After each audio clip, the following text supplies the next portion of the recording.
up, YouTube Dog Foundation? Thanks for tuning in. Welcome to the evening rant. They did it.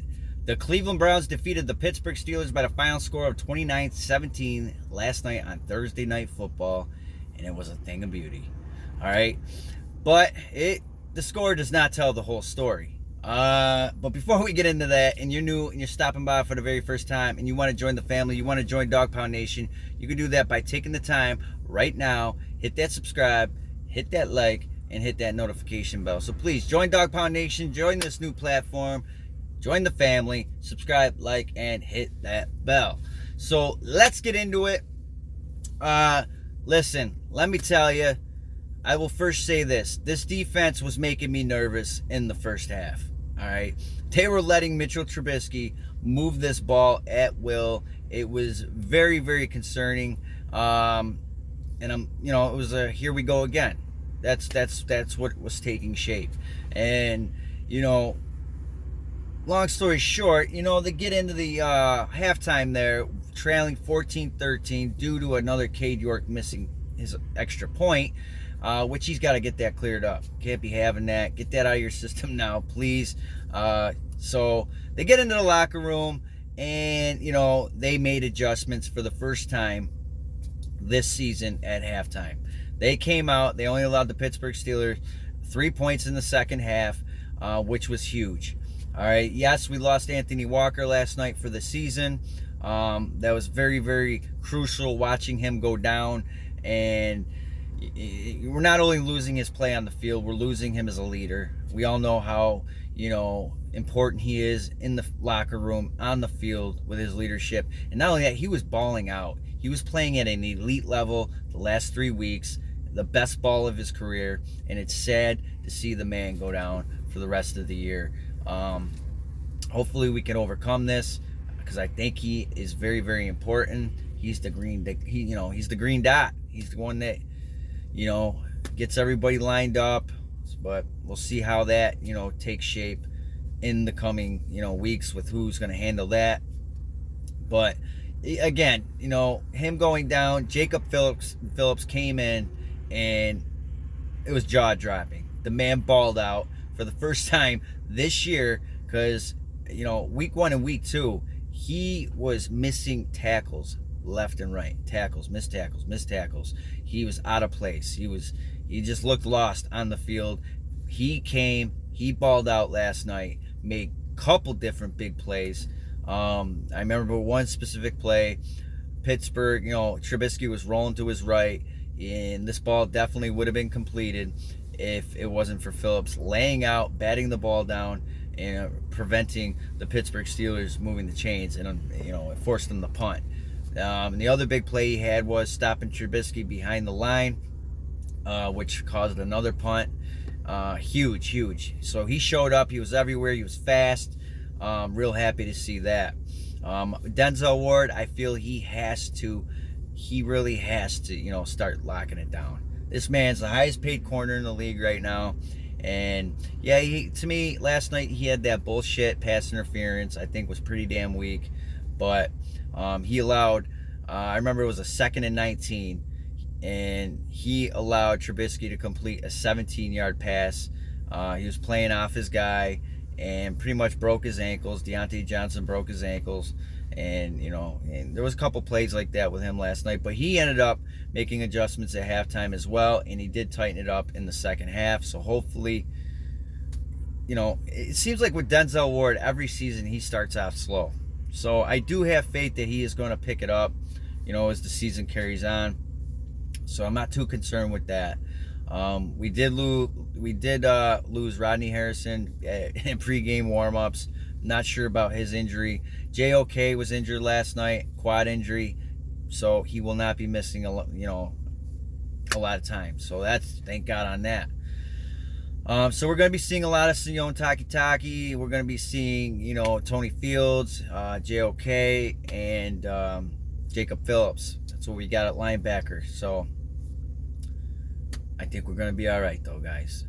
We should have Clowney back by, the Atlanta Falcons game when, we got our mini bye. Let's get healthy.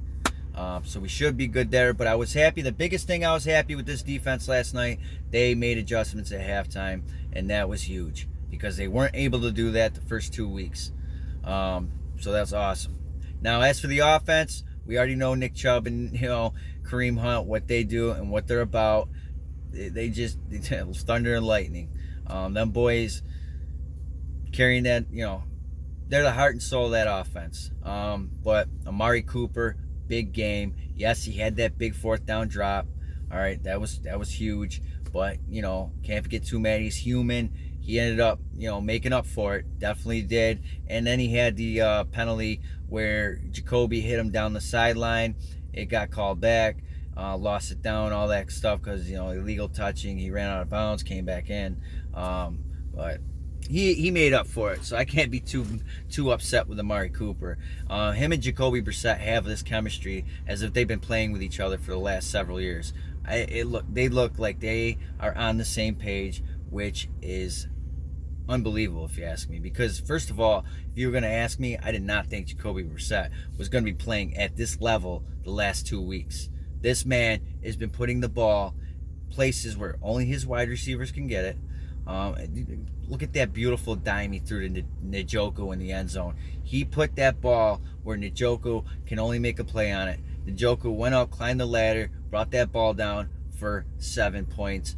Thing of beauty. Jacoby has been playing lights out. If you ask me, he's been playing at an elite level. He's a top 10 quarterback right now. He's the 10th best quarterback in this league right now. What else do you want? Come on. And look where Baker Mayfield is, number 32. All right. Jacoby is balling out.